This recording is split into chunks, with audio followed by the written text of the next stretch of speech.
नमस्कार, स्वागत है आपका बोलतंत्र पर। और भारतीय जनता पार्टी की जो तीसरी लिस्ट है उसमें 85 विधानसभा सीटों के प्रतिनिधियों का, उम्मीदवारों का ऐलान हो गया है, जिसमें से सिर्फ 9 कुर्मी हैं। इस खबर के साथ मैं इस बात को शुरू करता हूं। आगे आपको बता देता हूं कि 107 सीटें बीजेपी ने पहले अनाउंस की थी, 2 और फिर 85। अब इन 194 सीटों में सिर्फ 11 कुर्मी समाज के लोग हैं।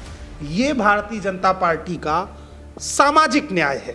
खबर की शुरुआत करेंगे कि बीजेपी की लिस्ट में 85 में से 49 टिकट ओबीसी एससी उम्मीदवारों को मिले हैं और बाहरी तमाम नेताओं पर भरोसा भी दिखाया गया है। इस बार कुछ टिकट भारतीय जनता पार्टी ने काटे हैं। बीजेपी ने शुक्रवार को यूपी विधानसभा चुनाव के लिए 85 उम्मीदवारों की एक और लिस्ट जारी की।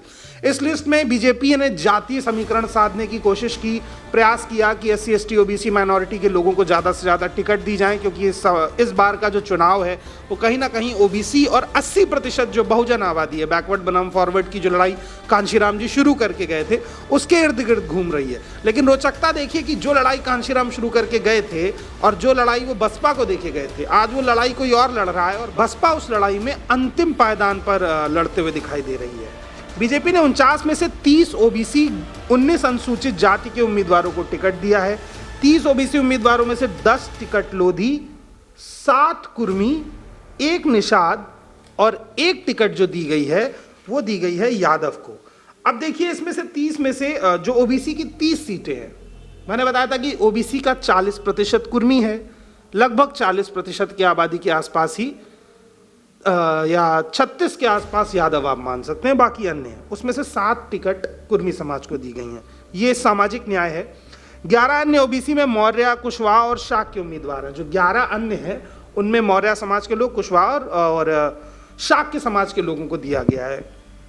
सामान्य वर्ग में 15 ठाकुर, 14 ब्राह्मण। अब सामान्य वर्ग जिसकी आबादी 10% के आसपास है, उसमें से 30 टिकट दी जा रही हैं।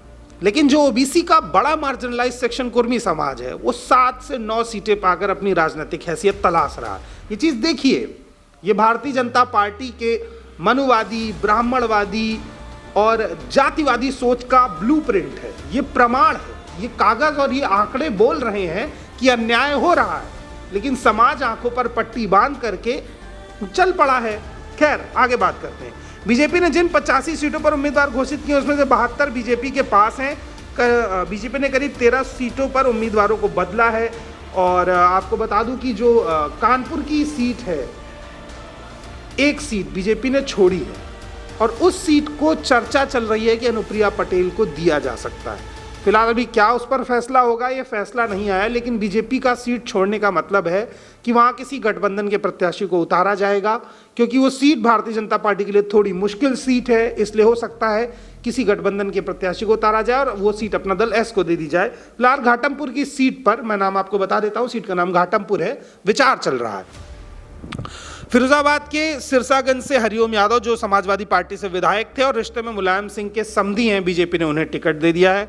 रायबरेली से कभी गांधी परिवार की करीबी रही अदिति सिंह को टिकट दिया है। हरदोई से नरेश अग्रवाल हैं, नितिन अग्रवाल के बेटे हैं। और इसके अलावा बीजेपी ने असीम अरुण को कन्नौज की सुरक्षित सीट से अपना उम्मीदवार बनाया। और कन्नौज इसलिए बड़ा रोचक हो जाता है क्योंकि समाजवादी पार्टी का लंबे समय तक गढ़ रहा है। रायबरेली के हरचंदपुर से राकेश सिंह, जो कांग्रेस से विधायक थे, उन्हें बीजेपी ने अपना उम्मीदवार बनाया है। तो विधायक या नेता किसी पार्टी के नहीं होते हैं, वो बदलते रहते हैं, ये आप मान सकते हैं।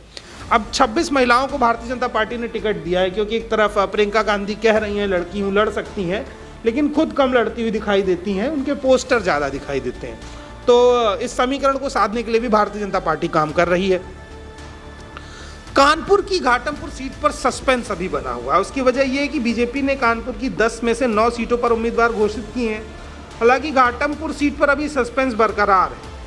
वजह यह है कि इस सीट से विधायक और राज्य सरकार में मंत्री कमल रानी वरुण को कोरोना के चलते उनका निधन हो गया था। तब से ये सीट जो है, इसको लेकर के सस्पेंस और चर्चा लगातार बीजेपी खेमे में हो रही है। सूत्रों के मुताबिक घाटमपुर की सीट पर भाजपा नेतृत्व थोड़ा असमंजस में है कि क्या ये सीट अनुप्रिया पटेल को दी जाए या अपने पास रखी जाए। तमाम समीकरण हैं क्योंकि कानपुर में हो सकता है ऐसी सिचुएशन बने कि एक सीट पे कृष्णा पटेल जी भी लड़ सकती हैं। तो कहीं ना कहीं भारतीय जनता पार्टी कृष्णा पटेल से बचने के प्रयास में है कि उस जगह से वो अपना दल को ना लड़ाए, क्योंकि इसका खामियाजा भारतीय जनता पार्टी को भुगतना पड़ेगा। यही कोशिश उसकी फिलहाल जौनपुर, मिर्जापुर और प्रतापगढ़ की कुछ सीटों पर भी देखने को मिल रही है। इन अपडेट्स के लिए आप बोलतंत्र को देखते रहिए, चैनल को सब्सक्राइब कीजिए। कुर्मी पटेल समाज के कितने उम्मीदवार कहां से लड़ेंगे, कैसा राजनीतिक सफर रहेगा, क्या सामाजिक हैसियत बनेगी, ये सारी अपडेट्स हम आपके साथ लेकर आएंगे, सब कुछ आपको बताएंगे। तब तक के लिए इस वीडियो को देखिए, चैनल को सब्सक्राइब कीजिए और ये खबर कुर्मी समुदाय के सभी जरूरी ग्रुपों में पहुंचाइए कि उनकी राजनीतिक हैसियत क्या है। बोलतंत्र को सब्सक्राइब जरूर कीजिए, क्योंकि आपका सब्सक्रिप्शन ही हमारी ताकत है। धन्यवाद।